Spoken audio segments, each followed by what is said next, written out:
Hello and welcome to How to Be a Personal Trainer, the podcast or video series or whatever you want to call it that teaches you what really matters in being a personal trainer to regular, busy people in their 40s, 50s, and on up. This is our second episode. If you haven't watched or listened to the first one, please do that. It'll give you a little more background on how we're organizing these episodes and what we're really trying to do with them and what we're trying to teach. If you did listen or watch the first one, you know we're going to alternate more conceptual, philosophical episodes with more technical ones. So this episode is a technical one. We're going to talk about hip dominant exercises. It's important to note that we're not going to be talking about body parts when we talk about exercises and how to categorize and organize them.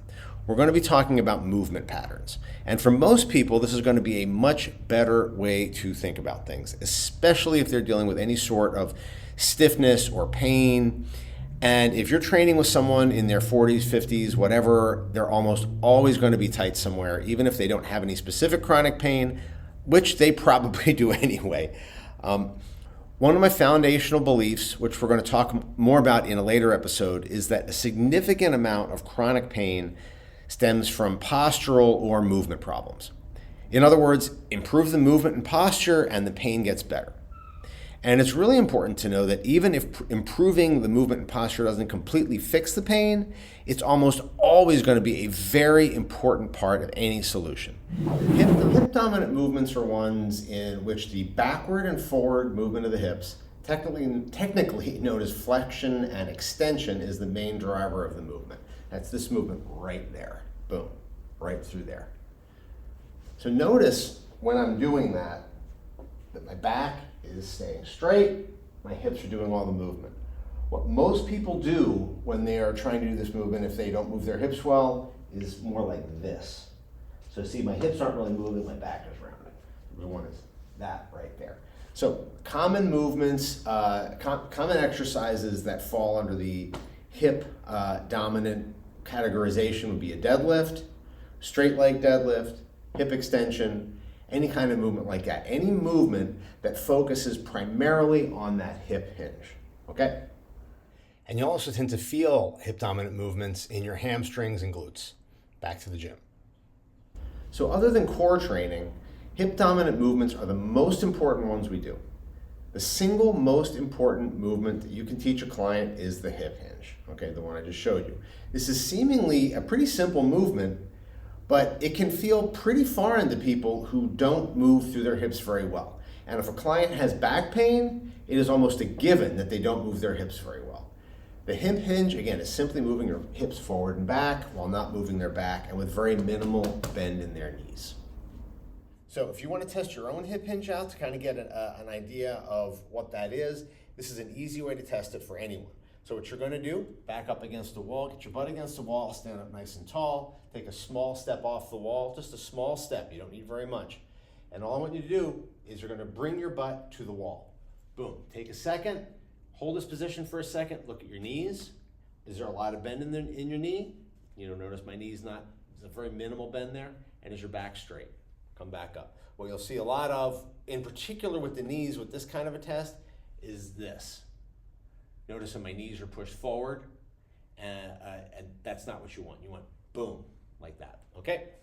That's a good way to test your hip hinge. We have clients perform a movement we call the stick RDL to teach this. The client stands nice and tall while holding a stick on their back with 3 points of contact. Butt, upper back, back of their head. Simply push their hips back while maintaining those 3 points of contact.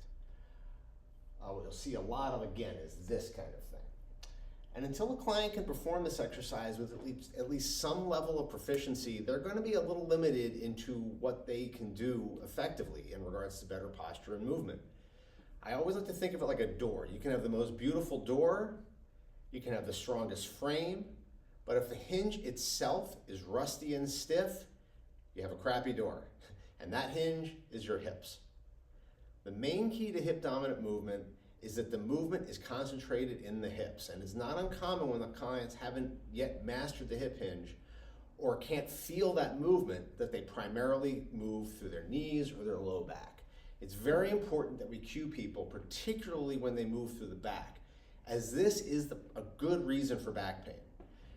The other important thing about hip dominant movement is that many times if people have knee pain, it's actually a result of their glutes not being strong enough to hold their legs in a good position, which can put stress on their knees. Remember this, joint pain is frequently not related to the joint that's in pain, but to another part of the body not doing its job. And we're going to talk a lot more about this as we move forward. There's a lot to this, but I want to go over 3 key points when it comes to regular people. Number 1, back pain. Again, this is pretty simple.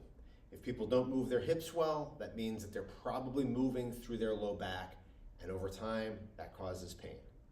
We're going to see a lot of examples of chronic pain that doesn't necessarily have to do that have to do with the thing that's actually in pain, and this is one of them: hip movement and its relation to low back pain.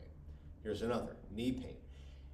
If their hips and glutes are tight and aren't that or not that strong, depending on exactly what is tight, it may be pulling your leg either inward or outward, and that puts pressure on the knee. That equals knee pain. And if you don't move your hips well, that also puts pressure on your knees because your hamstrings and glutes are not able to support them. And you will see this in any kind of a squatting type of a movement, okay, where they go upstairs or things like that, where instead of pushing their hips back, they just sit right, those knees kick forward, all the pressure is here, that goes right into there. And that's because their hamstrings or glutes, their hips are not strong enough to hold their position and support the muscles around the knee, fully around the knee, not just your quads, but your hamstrings and all those other things too. We're going to talk more about core exercises and the function of the core, but we're going to touch on it here because it is related to your hips in that your core's job, and your core is not just your abs, your core is completely 360 degrees around your whole body here. Your core's job is to stabilize so that your arms and your legs can do things and you can move and all that other stuff while having something to kind of hold on to, bear down on. So if your hips are not in a good position, it makes it much harder for the core to stabilize, okay?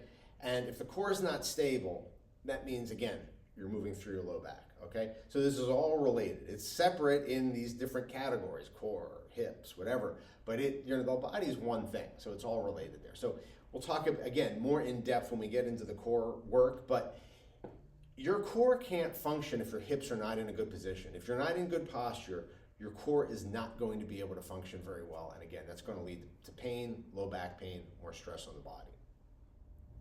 I've said this a million times. The hips are the center of everything in your body. If they move well, the rest of your body is going to move well for the most part. And remember this, as a trainer, you don't need to get fancy and have a million different exercises to teach this. We start with the stick RDL and the squat. And when you have a client who doesn't move well and doesn't have a lot of exercise experience, it's always better to keep it as simple as possible. You want them to feel confident about their improvement, which is going to keep them happy and keep them exercising.